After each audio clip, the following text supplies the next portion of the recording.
ചട്ടിയിലെ വെള്ളമൊക്കെ പറ്റി അപ്പോൾ ബട്ടർ ഇട്ട് കൊടുക്കാം. ബട്ടർ പെട്ടെന്ന് തന്നെ കരിയും, അതുകൊണ്ട് ശ്രദ്ധിക്കണം. ഞാനിവിടെ വെജിറ്റബിൾസ് അരിഞ്ഞ് വെച്ചിട്ടുണ്ട്. ക്യാബേജും ക്യാരറ്റും കേട്ടോ. പിള്ളേർക്കാണെങ്കിൽ ക്യാരറ്റ് വലുതായിട്ട് കഴിക്കണ ഇഷ്ടമില്ല, പൊതുവേ ഇഷ്ടമില്ല. അതുകൊണ്ട് കുഞ്ഞു കുഞ്ഞായിട്ടാണ് കട്ട് ചെയ്ത് വെച്ചേക്കുന്നത്. ക്യാബേജ് കുറച്ച് വലുതായിട്ട് കിടപ്പുണ്ട്. റൈസിൻ്റെ കൂടെ എളുപ്പമായതുകൊണ്ട് അധികം അറിയില്ലായിരിക്കും.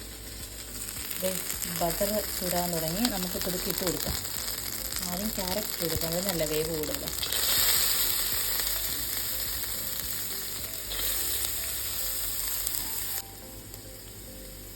ക്യാരറ്റ് ചെറിയ വേവായിട്ടുണ്ട്. നമുക്ക് ക്യാബേജ് ഇട്ട് കൊടുക്കാം.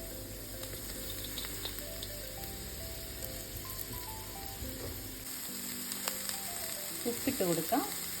കുറച്ച് കുരുമുളക് പൊടി ഇട്ട് കൊടുക്കാം. ഇതിപ്പം വെന്തിട്ടുണ്ട്. നമുക്ക് മുട്ട പൊട്ടിച്ചൊഴിച്ച് കൊടുക്കാമേ. അതിന് കുറച്ച് സ്പേസ് ഉണ്ടാക്കി കൊടുക്കാം.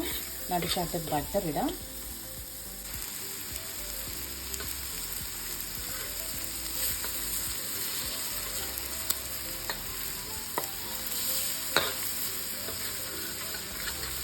കുറച്ച് സോയ സോസ് ഒഴിച്ച് കൊടുക്കാം.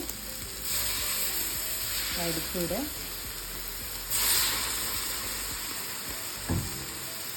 എന്നിട്ട് നമുക്ക് റൈസും കൂടെ ഇട്ടിട്ട് മിക്സ് ചെയ്തെടുക്കാം.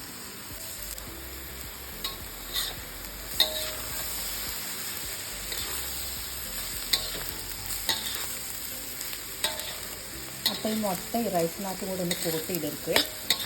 അപ്പോൾ നല്ലൊരു ടേസ്റ്റൊക്കെ ആയിരിക്കും. പിള്ളേരല്ല അവർ കഴിച്ചോളും. റൈസിനകത്ത് മുട്ടയുടെ ടേസ്റ്റ് വരുമ്പോഴത്തേക്ക്.